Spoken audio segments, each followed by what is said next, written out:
안녕하십니까. 암호화폐 정보를 전달해드리는 닥터 비트맨입니다. 네, 현재 비트코인 가격이 조금 하락을 하고 있습니다. 그래도 계속해서 암호화폐 시장에 좋은 소식들은 끊이지 않고 나오고 있는데요. 네, 비트코인의 24시간 통합 거래량이 35억 달러를 돌파했다고 합니다. 네, 지난 몇 주 동안 비트코인은 시가총액과 시장 규모가 큰 증가와 함께 가격 상승세가 두드러졌었죠. 암호화폐 보유자들은 이제 비트코인이 13,000달러를 돌파하기를 기대하고 있는 동안 비트코인은 또 다른 기록을 세우고 있다고 언급을 했습니다. 네, 6월 28일 비트코인의 24시간 현물 거래량은 35억 달러를 기록했는데 이는 3월에 기록한 4억 달러를 훨씬 뛰어넘는 상승이었다고 합니다. 네, 지난날의 비트코인 거래량은 바이낸스, 코인베이스, 크라켄과 같은 주요 암호화폐 거래소에서 크게 발생을 했다고 합니다. 네, 거래 규모 35억 달러 중 13억 5,400만 달러가 장펑자오가 운영하는 바이낸스에서 이끌었고, 브라이언 암스트롱의 코인베이스에서 6억 4,495만 달러어치의 거래를 목격했다고 하는데, 네, 바이낸스와 코인베이스에 이어 크라켄과 비트파이넥스의 비트스탬프 등이 뒤를 이었다고 합니다. 네, 그러면서 비트맥스 CEO 아서 헤이즈가 연간 거래량 1조 달러를 달성했다고 합니다. 네, 마진 거래로 유명한 비트맥스의 CEO 아서 헤이즈는 29일 트위터를 통해서 연간 거래량 1조 달러를 달성했다. 네, 이어서 그는 통계는 거짓말을 하지 않는다고 덧붙였다고 합니다. 네, 그가 첨부한 사진은 24시간 거래량 69억 7천만 달러, 30일 거래량 1640억 달러, 365일 1년 거래량 1조 달러를 나타냈다고 이렇게 언급이 나왔습니다. 네, 계속해서 지금 거래량이 역대 최고치를 계속해서 신기록 달성하듯이 하고 있는데 이러다가 금메달이라도 걸어줘야 되는 게 아닌가 하는 생각이 듭니다. 네, 이더리움이 2018년 5월 이후 처음으로 1일 트랜잭션이 100만 건을 돌파했다고 합니다. 네, 모든 것이 역대 최고, 처음, 다 이렇게 하고 있는데, 네, 이더스캔이 발표한 자료에 따르게 되면 이더스캔은 6월 28일 이더리움 네트워크에 등록된 1일 트랜잭션이 2018년 5월 이후 처음으로 어제 100만 건을 돌파했다고 합니다. 네, 보도에 따르게 되면 이더스캔 데이터당 이더스캔 블록체인에서 확인되는 거래는 100만 4,170건이었다고 하는데 어제만 해도 이더리움 체인이 하루 100만 건 이상의 거래를 마지막으로 기록한 건 2018년 5월이었다고 하네요. 네, 그럼에도 불구하고 현재 수치는 작년 1월 4일 등록한 1일 트랜잭션 134만 9,890건보다 현저히 낮은 수치라고 하는데 네, 이더리움의 온체인 트랜잭션 가치는 2018년 12월 월별 최다 트랜잭션을 기록했다고 하네요. 네, 2018년 12월은 1억 1,500만 건의 거래가 확인돼 2016년 다우 해킹으로 인해 이더리움과 이더리움 클래식으로 분리된 하드포크 이후 사상 최대의 트랜잭션을 기록한 달이라고 합니다.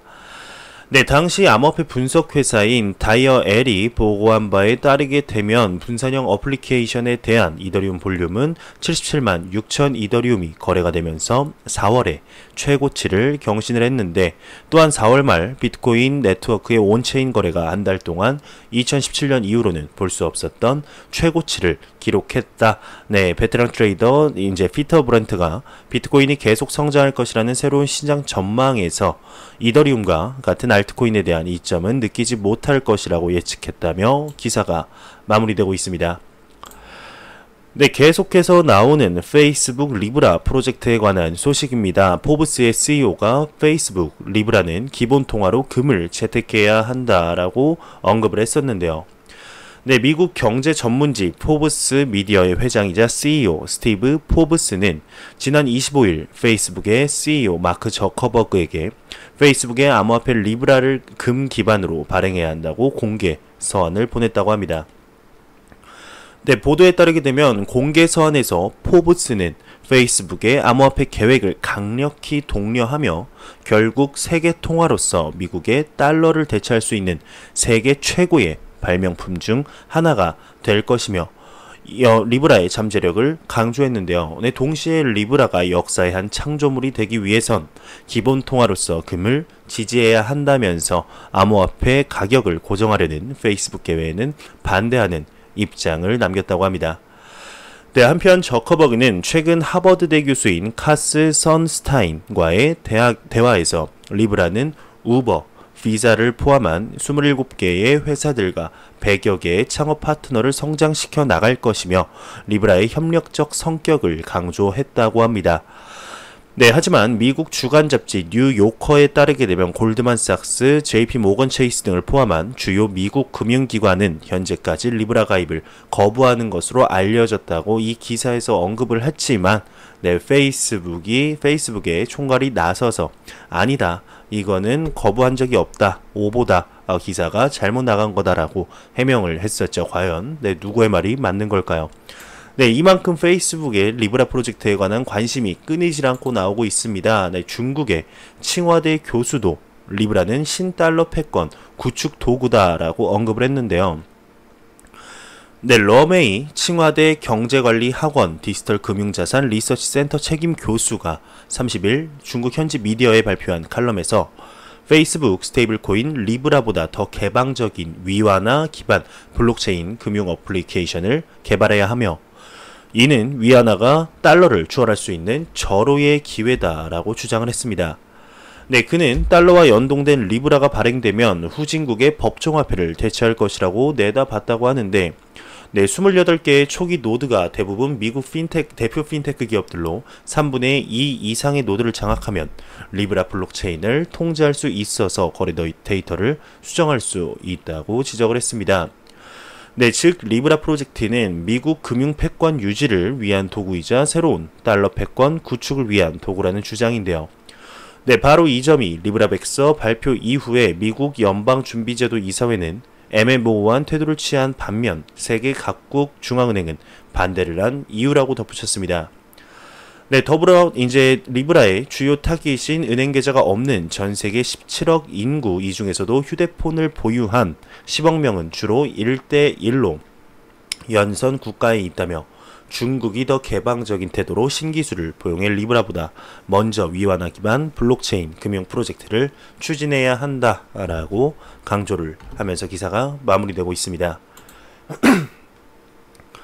네, CNBC에 따르게 되면 아부다비 글로벌 마켓 금융 서비스 규제 당국 이제 FSRA의 리차드 탱 CEO가 미디어와의 인터뷰를 통해서 네, 페이스북 암호화폐 프로젝트 리브라 출시를 계기로 각국 중앙은행 규제 당국은 암호화폐와 블록체인 시장을 진지하게 보게 될 것이라며 우리는 이미 너무 많은 시간을 끌어왔고 해당 산업은 적절한 관리감독 규정이 필요하면서 이를 기반으로 진정한 주류 시장으로 성장할 수 있다고 언급을 했습니다.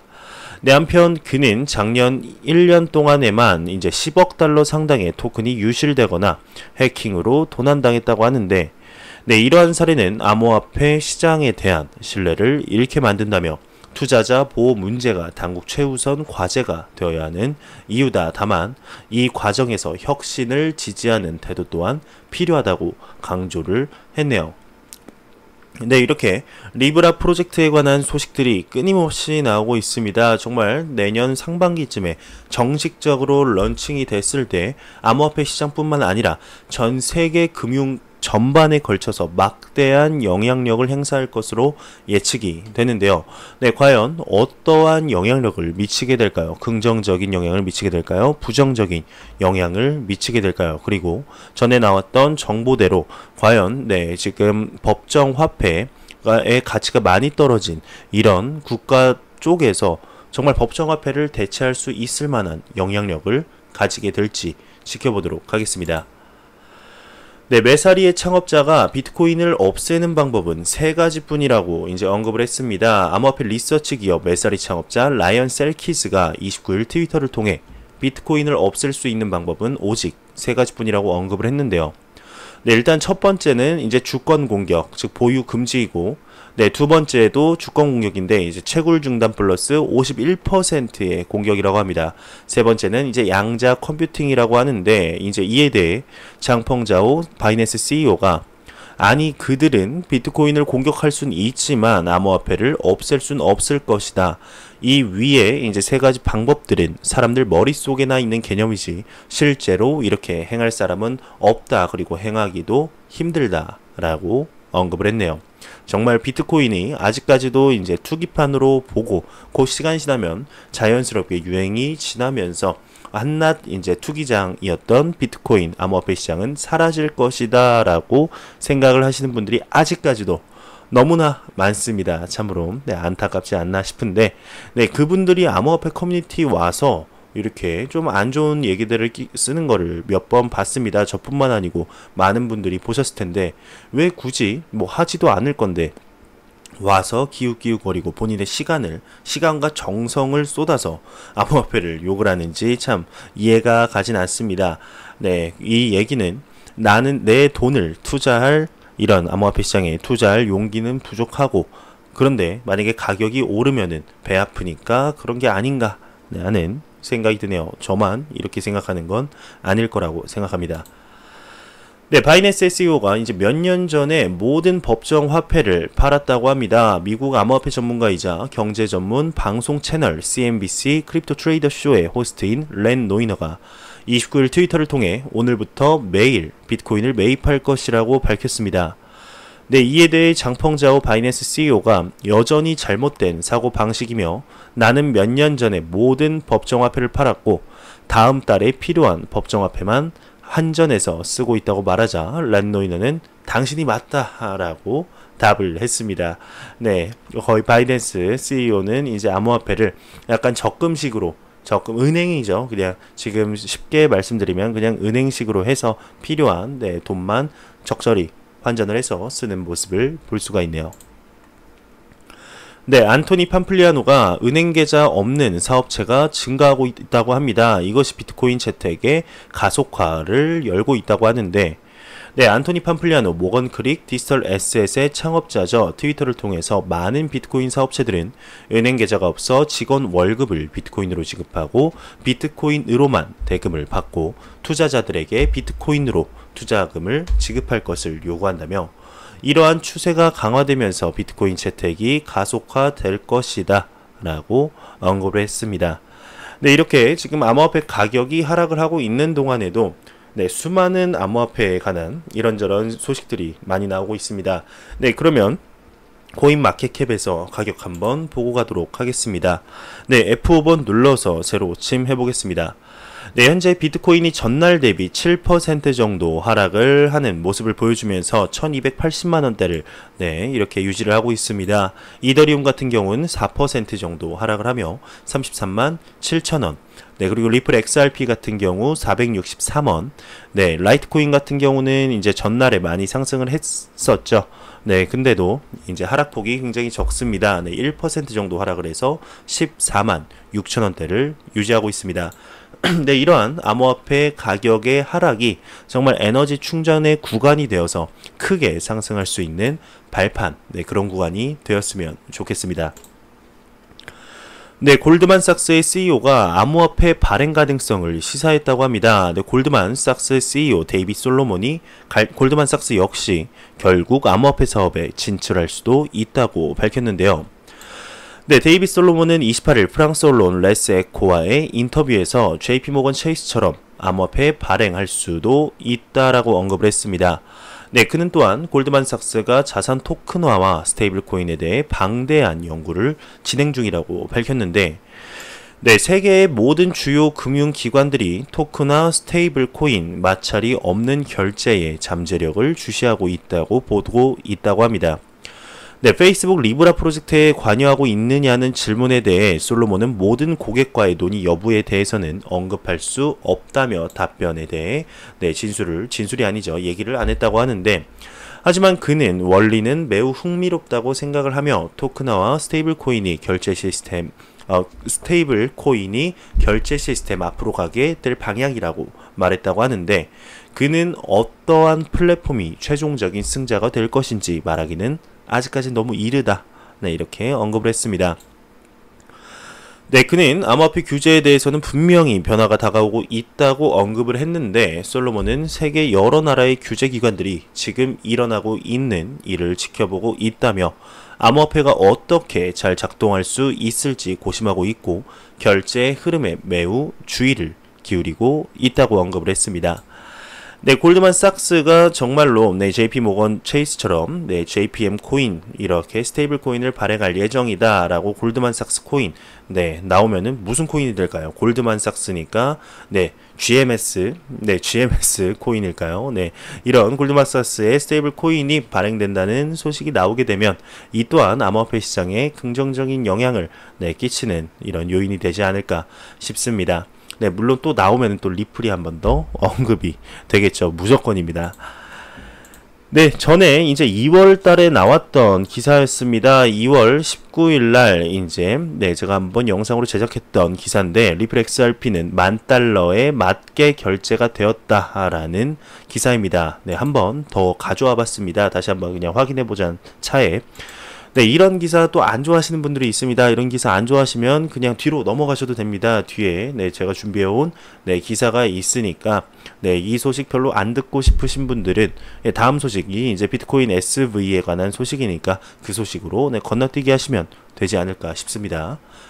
건너뛰실 분들은 건너뛰셨다고 생각을 하고 다시 한번 보도록 하겠습니다. 리플 XRP는 $10,000의 설계가 되었다라는 이제 제목인데 리플 XRP는 전 세계 모든 시장의 기관 및 소매 금융 시스템을 대체하도록 설계가 되었다고 합니다. 이 사실을 어떻게 알 수가 있을까요? XRP를 구성하는 방법을 검사하면 이러한 현상이 뚜렷해진다고 하는데 리플랩스의 공동 창업자인 아서 브리토의 다소 유명한 인용구는 감질나는 단서를 제공한다고 합니다. 그냥 단서도 아닙니다. 감질나는 단서를 제공한다고 하는데 2017년에는 XRP는 75억 명을 수용할 수 있도록 확장할 수 있어야만 한다라고 적었다고 합니다. 이 인용문으로 다시 돌아가게 되면 이때 이제 리플의 야망 규모를 파악할 수 있다고 하는데 전 세계 사람들이 사용하고자 하는 이런 목표, 야망을 가졌다고 합니다. 먼저 $10,000의 가치를 제공하도록 설계되었다는 이 주장을 뒷받침하는 XRP의 몇 가지 기능을 살펴본다고 합니다. 일단 XRP의 주요 사용 사례는 스위프트와 같은 기존 시스템보다 빠르고 저렴하며 신뢰성이 높은 국경 간 지불을 가능하게 하는 것이죠. 그러면서 이제 로날드는 리플의 자체 인사이트 블로그에서 XRP는 금융기관과 결제 공급자를 위해 특별히 설계된 유일한 디지털 자산이다. 그러면서 인베스터 피디아에 따르게 되면 이 자산이나 유가증권이 자산의 가격에 영향을 미치지 않고 시장에서 신속하게 구입하거나 판매될 수 있는 정도를 기술하고 있는데 오늘날 이제 시장에서 볼 수 있는 것은 상대적으로 적은 수의 투자자들이 거래소에서 XRP를 사고 팔기 때문에 가격 변동성이 이렇게 나타난다고 하는데 XRP는 이제 XRP뿐만 아니라 암호화폐 유동성은 가격이 상승함에 따라 이제 발생을 한다며 높은 가격은 높은 유동성과 이렇게 동일하다고 언급을 하고 있습니다. 그러면서 리플이 이제 전체 XRP의 55%를 에스크로 락에 가둬두고 이제 매월 뿌려대고 있죠. 그러면서 이것이 결국 가격을 끌어올리는데 이제 도움이 될 것이라고 하는데 그러면서 이제 스위프트의 일일 거래량 규모 5조 달러 규모의 가치를 창출하려면 지금 XRP 시장에서 사용할 수 있는 것보다 더욱더 엄청난 양의 많은 유동성이 필요하다고 합니다. 그러면서 약 450억 XRP를 사용할 수 있는 경우 약 111달러의 비용이 필요하다고 하는데 이제 XRP 공급 물량 중 일부가 이제 없어지고 계속해서 사용이 되고 있고 장기 홀더들, 리플 XRP의 장기 홀더들이 계속해서 XRP를 보유함에 따라 훨씬 더 많은 퍼센트가 이제 폐쇄된다. 그러니까 유동성이 없어진다라는 얘기죠. 그러면서 XRP는 스위프트를 수용하기 위한 최소 유동성을 제공하기 위해서 지금보다 훨씬 더 높은 가격을 필요로 한다는 것입니다. 네, 이 문제는 XRP의 다른 사용 사례가 고려될 때 복잡해지게 되는데 이제 머니그램과 샌드프렌드 등을 통한 국제 송금, 소매 결제, 신용카드, 그리고 제도 및 퇴직 투자가 이제 그레이스케일이나 모건크릭, 캐피털 같은 거를 얘기를 하는데 이제 유동성 수요를 견인할 것이라고 합니다. 네, 그러면서 다행히 이런 추가 수요도 가격을 견인해 유동성을 공급할 것으로 보이고 실제로 이렇게 되면 수요가 가격을 올려서 유동성과 수요가 늘어나는 이러한 선순환 구조가 만들어지게 된다는 건데요. 네, 그렇다면 이런 것들을 종합했을 때 리플 XRP는 얼마나 높은 가격을 할 수 있을까? 모든 자산 클래스의 전체 114조 달러의 가치를 XRP를 통해 토큰화하게 된다면 XRP가 최소 11,400달러가 필요하다고 합니다. 네, 이러한 일은 일어날 것 같지 않은 얘기죠. 하지만 XRP가 처리하도록 설계된 이런 유동성의 규모를 보여준다고 하는데요. 네, 제임스 헌트는 이제 XRP의 간략한 리포트에서 최대 1000억 XRP는 소수점 6자리 수로 나눌 수 있고 이는 가장 작은 단위가 1 XRP가 100만 분의 1이라는 것을 의미를 한다고 합니다. 네, XRP의 설계자가 토큰을 그렇게 분할할 수 있게 만든 이유는 무엇일까? 네, 그러면서 0.31달러는 현재 이게 2월 19일 날 이렇게 기사가 나왔으니까 그때 당시는 0.31센트였죠. 네, 그러면서 이 누가 31센트의 100만 분의 1의 사용을 요구할 수 있을까요? 네, 그쵸? 네, 31센트를 100만 분의 1로 하면은 얼마인가요? 네, 뭐 계산도 안 되네요. 네, 하지만 XRP당 10,000달러라는 가정을 하게 되면 이 이유가 타당하다고 합니다. 낮은 거래 비용과 소규모 소매 사용을 위한 저렴한 가격이라고 하면서 리플 XRP는 10,000달러의 가치에도 불구하고 현재는 미국 달러 0.1달러에 불과하다, 0.1달러에 불과하다 라면서 기사가 마무리되고 있습니다. 네, 정말 이게 진실일까요? 이제 거짓일까요? 믿는 거는 여러분들이 그냥 정말 10,000달러 갈 수 있다라고 생각하시는 분들은 그냥 그렇게 믿으시면 되시고, 아니다 뭐 10,000달러냐, 10,000달러는 됐고 일단 1달러나 가자 이렇게 생각하시는 분들은 그냥 그렇게 생각을 하시면 될 것 같습니다. 그래도 재밌지 않습니까? 네, 정말 10,000달러로 치면은 그냥 쉽게 생각해서 하나로 치면은 1,000달러가 한 110만원 정도 되죠. 그럼 10,000달러는 1,100만원. 네, 지금의 비트코인 가격과 이제 비슷하게 되는데 과연 정말 그렇게 높게 치고 올라가는 이런 모습을 볼 수 있게 될지 지켜보도록 하겠습니다. 네, 비트코인 SV 기술 총괄이 크레이그 버번 증언을 마쳤다. 진짜 사토시 나와봐라 라고 언급을 했습니다. 네, 비트코인 사토시 비전 즉 BSV, 비트코인 SV 개발팀 엔체인 기술 총괄 스티브 쉐더스가 2시간 전에 트위터를 통해 크레이그 라이트가 본인이 비트코인 백서 저자임을 미국 연방법원에서 증언을 했다. 그의 말이 거짓이라면 위증죄가 적용된다. 진짜 사토시 나카모토만이 크레이그의 증언을 반박할 수 있다. 그러니 모습을 드러내라 라고 언급을 했습니다. 네, 비트코인 SV의 수장격인 크레이그 라이트는 28일 이전 사업 파트너 클라이먼 형제가 제기한 비트코인 110만 개 도난 및 비트코인 관련 지식 재산권 소송의 증인으로 소환이 됐고, 크레이그 라이트는 비트코인 지식 재산권 및 비트코인 대량 보유 주소 등을 근거로 본인이 사토시 나카모토임을 주장을 하고 있죠. 네, 그러면서 비트코인 SV가 이제 트위터를 통해서 머니버튼과 함께 헐리우드 여배우와 계약을 체결했다고 합니다. 우리는 영화를 제작 중이며 역사는 다시 만들어질 것이라고 밝혀졌는데, 네, 해당 트윗에 첨부된 포스터를 보게 되면 누가 사토시 나카모토인가 영화의 주제로 추측이 된다고 합니다. 네, 현재 사토시 나카모토가 비트코인 창시자이며 비트코인 SV 수장격인 크레이그 라이트가 본인이 사토시 나카모토라고 주장을 하고 있죠. 네, 과연 어떻게 될까요? 정말 이 영화 결말 쪽에 사토시 나카모토는 사실 크레이그 라이트였다. 뭐 이런 식으로 네, 끝나지는 않겠죠. 정말 그런 식의 엔딩은 아니길 바라봅니다. 네, 크레이그 라이트 정말로 관심을 너무나 네, 받고 싶은 것 같습니다. 네, 어떻게 부인이 잘 안 해주나요? 크레이그 라이트가 조용하면은 근데 부인이 시끄럽고 부인이 시끄러우면 크레이그 라이트가 네 이렇게 계속해서 나오고 있습니다. 지금 뭐 매일같이 나오지는 않은데 한 이틀에 한 번꼴로는 크레이그 라이트를 네, 보지 않으면은 이제 살짝 네, 좀 심심한 느낌이 드는데 네, 참 네, 재밌습니다. 네, 영화 네, 오픈되게 되면은 일단 제일 먼저 한번 보도록 해봐야겠습니다.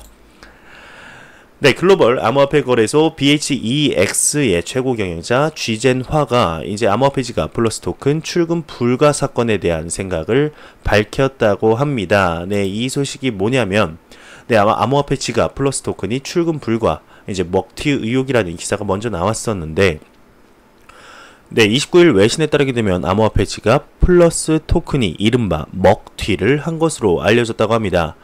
네, 현재 플러스 토큰 지갑은 입금만 되고 출금은 할 수 없다고 하는데 사용자 불만이 빗발치자 플러스 토큰 홍보팀은 비트코인 네트워크 거래량 증가로 출금이 늦어지고 있으니 기다리라는 말과 함께 29일 네이버 밴드를 통해 플랫폼 거래 시스템 업그레이드로 거래 기능을 PSEX 거래소로 이전을 했으며 해당 거래소에서 출금을 할 수 있다고 해명을 했습니다.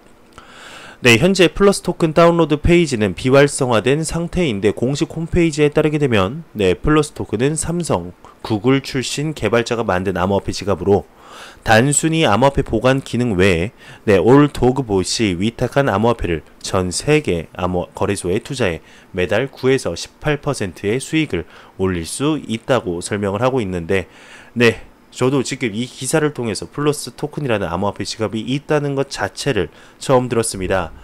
네, 사기꾼들의 전형적인 수법 아닌가요? 매달 9에서 18%의 수익.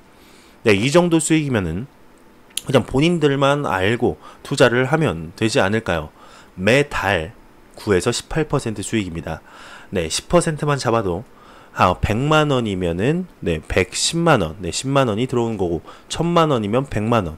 1억이면은 1000만 원이 매달 이렇게 수익으로 돌아온다는 건데 진짜 말 같지도 않은 이런 얘기가 아닌가 싶습니다. 네, 그러면서 이제 이런 기사가 나왔던 거죠. 네, 그는 이제 쥐제나 암호화폐 이렇게 출금 불가 사건에 대해 생각을 밝혔다는데 네, 그는 플러스 토큰 사건은 중앙화된 방식으로 탈중앙화 기반 암호화폐를 위탁하면서 발생한 보안 사건이다. 현재 대량의 암호화폐가 중앙화된 방식으로 위탁되고 있어 상당히 위험하다며 충분한 신용이 뒷받침되어 있지 않으면 이러한 모델은 블록체인 암호화폐 업계에서 통하지 않는다고 이렇게 언급을 했습니다. 네, 이어서 그는 BHEX는 올해 말 블루 헬릭스 탈중앙화 위탁 청산 기술 기반 프라이빗 키 관리 시스템을 채택해 사용자의 위탁 자산 접근을 차단할 방식이라고 하는데 기술적으로 플러스 토큰 같은 사건 발생을 막는 셈이라고 덧붙였다고 합니다. 네, 플러스 토큰은 이제 아까 언급한 대로 전 세계 거래소에 투자해서 월 최대 18%의 수익률을 보장하는 암호화폐 지갑 네, 이라고 하는데 네, 말도 안 되죠. 근데 월 최대 18% 수익률. 네, 주식 시장에서는 연수익률이 15%, 20%만 해도 정말로 크나큰 수익률이라고 합니다. 지금 암호화폐 시장이 아무리 네, 이렇게 뭐 주식 시장과 비교해서 상한가 하한가가 없고 이제 장 마감 오픈 시간이 없기 때문에 정말로 빠르게 이제 돌아가고 있지만 월 최대 18%의 수익률을 보장. 네. 본인들이 뭐라고 이거를 보장을 할까요? 암호화폐 지갑, 암호화폐에 대한 미래를 본다는 걸까요? 이렇게 확실화된 수익률을 이렇게 보장하는 곳은 정말 의심해 보셔야 합니다. 왜 그런 높은 수익률을 알면은 본인들 아니면 본인 부모님들, 부모님 돈 아니면 지인 돈, 친구 돈, 친척 돈 이것만 넣으면 되지 못하러 이렇게 많은 사람들에게 자선 사업을 하는 듯한 이런 모습을 보여주게 될까요? 네, 세상에 공짜는 정말 없지 않나 싶습니다. 네, 금융당국이 암호화폐 거래소 신고제 딜레마다라고 언급을 했습니다. 네, 30일 금융권에 따르게 되면 최근 국제자금 세탁 방지 기구가 각국의 감독 당국에 암호화폐 인허가 신고 등록 의무화를 전달하면서 금융위원회가 난감한 상황에 빠졌다고 합니다. 네, 당국 관계자는 이번 국제 기준이 암호화폐를 공식적으로 인정하는 계기가 될까봐 금융위가 난감해하고 있다면서 거래소를 법제화해도 문제고 안 해도 문제라고 밝혔는데요. 네, 거래소를 신고제로 전환하면 투자자들이 거래소를 합법적인 곳으로 인식해 투기를 부추길 수 있다는 설명입니다. 네, 그간 금융위, 법무부 등 정부는 암호화폐를 공식적인 투자 자산으로 인정하지 않았는데요. 투기 성격이 강해서 소비자 피해가 우려된다는 이유에서라고 합니다. 네, 최근에도 금융위는 암호화폐 공개 ICO를 계속 금지하기로 결정했다고 하는데, 네, 또한 암호화폐 거래소 신고제가 도입될 경우 자격 기준에 미달하는 부실 거래소는 줄줄이 폐업할 것으로 전망이 된다고 합니다. 네, 업비트 자체 암호화폐 인덱스가 블룸버그 등에 제공을 한다는 이런 기사가 나왔습니다. 파이낸셜 뉴스에 따르게 되면 암호화폐 거래소 업비트가 지난 1년간 개발 운영해온 자체 암호화폐 인덱스 UBCI를 공신력 있는 글로벌 금융 미디어들에게 제공하기로 밝혔습니다. 네, 톰슨 로이터와 블룸버그 등이 유력 후보로 거론되는데, 네, 이를 통해 한국 암호화폐 시장의 국제적 신뢰도를 높이겠다는 게 업비트의 전략입니다. 네, UBCI는 주식시장의 코스피 코스닥 지수와 유사한 개념으로 업비트에 상장된 암호화폐의 거래와 가격 등에서 실시간 산출한 지수 체계를 바탕으로 암호화폐 시장의 거래 흐름을 수치로 확인할 수 있도록 한 것이라고 하는데요. 네, 두나무 계량 분석 연구소 김대현 팀장은 두나무는 2017년 10월 업비트 거래소 출시와 함께 인덱스 개발을 해왔다며 지난 1년 동안 UBCI를 통해 암호화폐 시장에 표준을 제시해온 만큼 향후 인덱스를 활용한 다양한 전략과 펀드 상품이 출시될 날이 멀지 않을 것으로 본다고 관측을 했다고 하네요. 네, 안 보고 가면 섭섭한 크립토 공포 탐욕 지수입니다. 현재 78로 탐욕에서 극단적인 탐욕을 기록했다고 하는데요. 네, 전날보다 74에서 4포인트 오른 78을 기록하며 극단적인 탐욕 단계로 전환이 됐다고 합니다. 네, 그래도 아직까지는 70대를 유지하는 모습을 보여주고 있는데 정말 95, 정말 90대까지 봤다가 지금은 소폭 하락한 모습을 보여주고 있습니다. 네, 혹시 모르는 분들이 있을까봐 다시 한번 말씀드리게 되면 이 지수는 0에 가까울수록 공포이고 100이면 낙관인데 정말 99, 이 숫자를 보는 날이 3분기에는 7월, 8월, 9월에는 볼 수 있는 그날이 왔으면 좋겠습니다. 네, 일단 제가 준비해온 소식은 여기까지입니다. 마지막으로 코인마켓캡에서 가격 한번 보고 마무리하도록 하겠습니다. 현재 리플 XRP 기준 463.08원입니다. 항상 F5번 누르면 가격이 하락했었는데요. 네, 한번 눌러보겠습니다. 네, 좋습니다. 네, 3원 오른 466.91원입니다. 네, 하지만 전날 대비해서는 아직까지 하락을 하는 이런 모습인데요. 네, 정말 이런 가격 지금 소폭 하락이 정말 대상승장으로 가는 발판이 되는 그런 에너지 충전 구간이 되었으면 좋겠습니다. 네, 제가 준비해온 소식은 여기까지입니다. 영상이 도움이 되셨다면 구독과 좋아요 그리고 광고 한 편만 처음부터 끝까지 시청해 주시기 바랍니다. 네, 이 채널은 오직 광고 수익으로 운영이 되게 됩니다. 항상 영상 시청해 주시는 시청자분들, 구독자분들 너무 감사합니다. 저는 다음 영상으로 찾아뵙도록 하겠습니다. 지금까지 닥터 비트맨이었습니다. 감사합니다.